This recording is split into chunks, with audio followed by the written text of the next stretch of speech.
Hello everyone, welcome back to the channel सेक्साइन बीइंग। So यहाँ पर बेसिकली लोकोमोशन एंड मूवमेंट के चैप्टर्स के जो मैंने एनसीईआरटी सारे रीड कर लिए थे वहीं पे मैं यहाँ पर दिखा रही थी।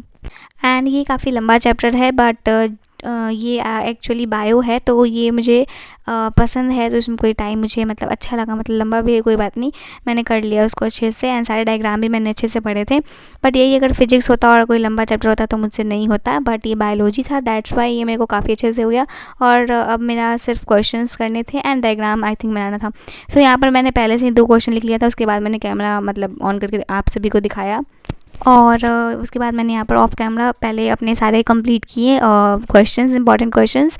एंड उसके बाद मैं यहाँ पर दिखा रही हूँ फिर से। एंड बेसिकली मतलब मैं ज़्यादातर 10 ही क्वेश्चंस लिखती हूँ इंपॉर्टेंट, बट इसमें जो ये एक लंबा चैप्टर था और काफ़ी अच्छे अच्छे क्वेश्चंस थे इसमें, इसलिए मैंने इसमें 15 क्वेश्चंस लिखे हैं। अब मेरे सिर्फ डायग्राम बचते हैं तो वो भी मैं डायग्राम भी बना लेती हूँ, उसके बाद दिखाती हूँ। तो यहाँ पर मैंने बना लिया था और हाँ, इसको मैंने छोटे छोटे चिट्स में जैसे छोटे छोटे पेपर कट करके फिर मैंने यहाँ पर बनाया था, जस्ट बिकॉज क्योंकि कोई ज़रूरत नहीं है कि मैं इसको सजा कर अच्छे से रखूँ, तो इसलिए मैंने सोचा कि बस काम लायक मतलब अच्छा होना चाहिए, काम मेरा चल जाए उसमें बहुत अच्छा है, तो इसलिए मैंने छोटे छोटे बना लिए थे। एंड काफ़ी अच्छे ये लगते भी हैं मुझे एंड काफ़ी अच्छे याद भी करने में होता है।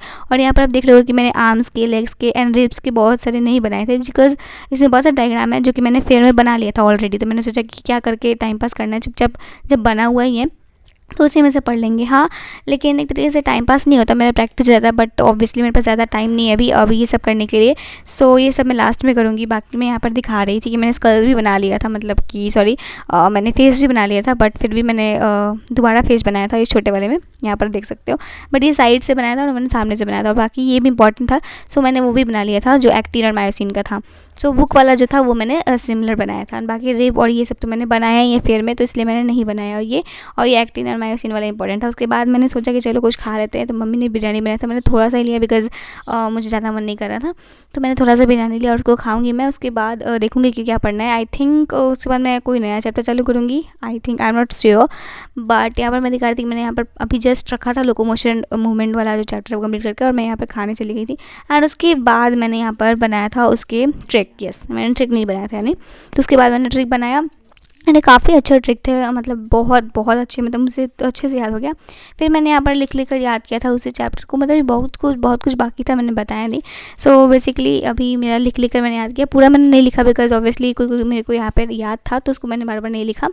और मैंने क्या बोलते हैं इसको, ट्रिक भी बनाया था, तो उससे मेरे को काफ़ी इजी हुआ याद करने में। अगर आप लोगों को भी चाहिए तो बताना, मैं ट्रिक ज़रूर बताऊंगी। एंड काफ़ी अच्छे थे यार, उससे आपको भी याद हो सकता है।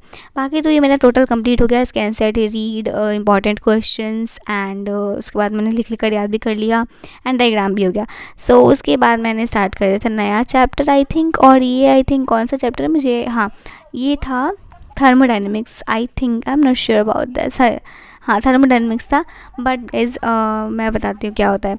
जब थर्मोडाइनमिक्स में कर रही थी तो मैंने आधा चैप्टर लगभग कर ही लिया था लगभग। सो उसके बाद ना मेरा पता नहीं क्यों ऐसा मेरा मन ऐसे बदल गया और मैंने स्टार्ट कर दिया दूसरा चैप्टर, जो कि आपको अगले ब्लॉग में दिखेगा।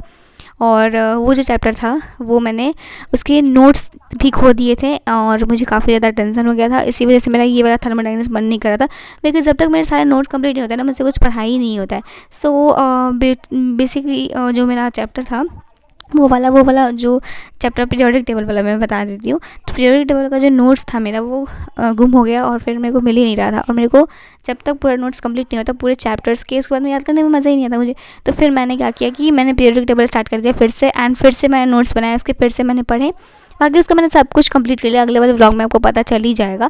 बट यहाँ पर मैं दिखा रही थी कि मैंने केमिकल बॉन्डिंग की रिवीजन किया मैंने पहले, बिकॉज़ ये मैंने कंप्लीट कर लिया था ना। सो मैंने इसका रिवीजन किया था और अच्छे से, एंड इसके मैंने क्वेश्चंस जो इंपॉर्टेंट क्वेश्चंस थे वो भी रिवीजन किए थे, ट्रिक भी रिवीजन किया था, मैंने सारा रिवीजन किया था इसका। एंड यहाँ पे मैं वही दिखा रही थी कि मैं इसके इंपॉर्टेंट क्वेश्चंस इसमें जो मैंने लिखा है और बाकी जो है वो सब मैंने इसमें लिखा था। बाकी तो बस यही है गाइस, अगले ब्लॉग में आपको देखने को मिल जाएगा कि मेरा नोट्स मैंने बनाया फिर से एंड पीरियोडिक टेबल के, एंड मैंने फिर से उसको याद किया एंड उसके इंपॉर्टेंट क्वेश्चंस लिखे हैं।